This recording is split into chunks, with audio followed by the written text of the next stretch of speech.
But we still have a group here on this planet that are still living that really cause a problem. When they miss the rapture, what happens to all the living people? All right, let's run through it. I want to show it to you real quickly. Next slide. The righteous dead, I just went through this, but I'll show it to you. Wait, no, go back one.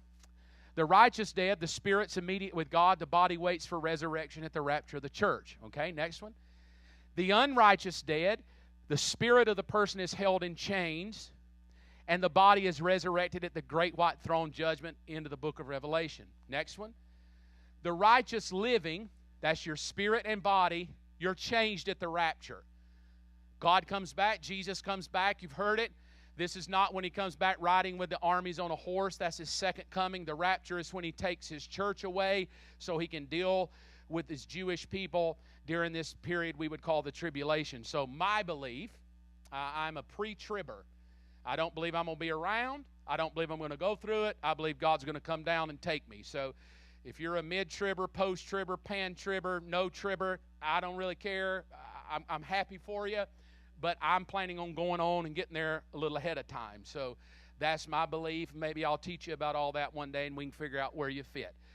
But my belief is that he's going to come and take the church, and we are going to go while he works out this Jewish nation here on this planet, fulfilling the prophecies of Daniel with all these living people.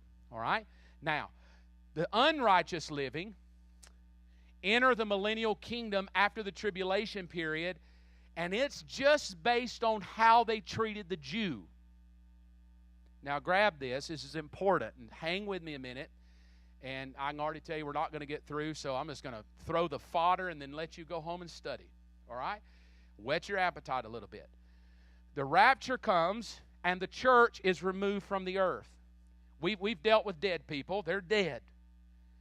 The dead Christian has risen. The dead, unsaved, righteous are waiting.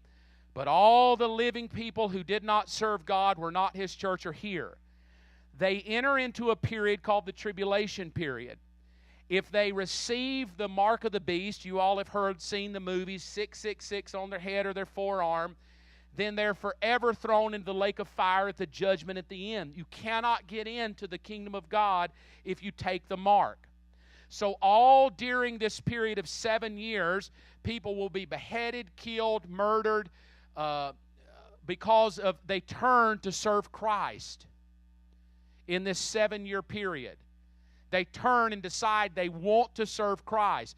They're beheaded for it, they're put to death for it, and those people will enter into eternity with God. Even though they miss the rapture, they go through the judgment, and there's still opportunity to get into the kingdom.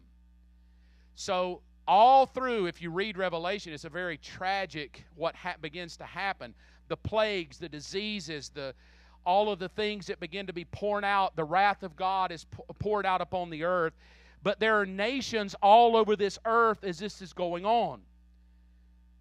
And as the Antichrist is setting up his rule and he's setting up his kingdom in Jerusalem, he's demanding people take a seal. He's demanding they take the mark. Not everybody on the planet's going to do that. Not everybody on the planet in this 7-year, really 3.5-year period of time, not everybody is going to take the mark of the beast. Not everybody is going to submit to the rule of the Antichrist. There's going to be millions of people who are still on the planet, who are still nations, that are still here, that after all of that's over, then Jesus comes riding upon the horse and he sets his kingdom up in Jerusalem, and that is called the millennial reign of Christ. And in that millennial reign, a 1,000-year period of time, here's where it gets really good. If you survive the tribulation period and you did not take the mark of the beast, then Jesus allows you to come into his kingdom and live for 1,000 years with him.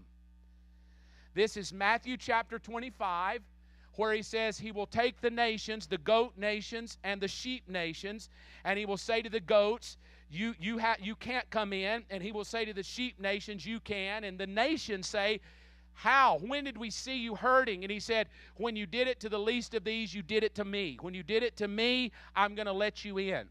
So he comes and he sets up this 1,000-year kingdom, and he starts dealing with nations of people. If you did not treat my people right, If you did not treat the Jews right, you will go into everlasting punishment, and you will not get into this kingdom for 1,000 years.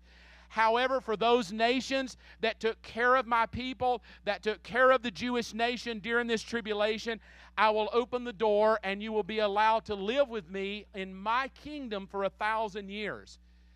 So even though the church has been removed, and we have a brand new body, and we have a changed body, and we have an incorruptible body, when we return, we will still be dealing with natural people here on the earth. This is why Jesus says, how you live here depends on how you rule and reign there. Because when Jesus sets his kingdom up, he is going to use his people to judge the nations that are still here who were allowed to come in the millennial kingdom. So he'll look at your life and say, were you faithful on the planet? And depending on how well you ruled and reigned here, he will place you somewhere in his kingdom on this earth, and we, the church, will be judging, ruling, and reigning for 1,000 years. So don't ever think squeaking by on this planet is what God is after. God is looking at your life right now. Why? Because if you're faithful with little, he makes you ruler over much. Because God is going to use you one day to rule over this planet to kingdoms. He will place you at various places around the globe. I know in our mind we think, die, go to heaven, live in heaven forever. That is erroneous. We don't live in heaven forever. Heaven comes to earth. And then while we're on the earth for 1,000 years, we're placed around the planet as his body, and we rule and reign over nations.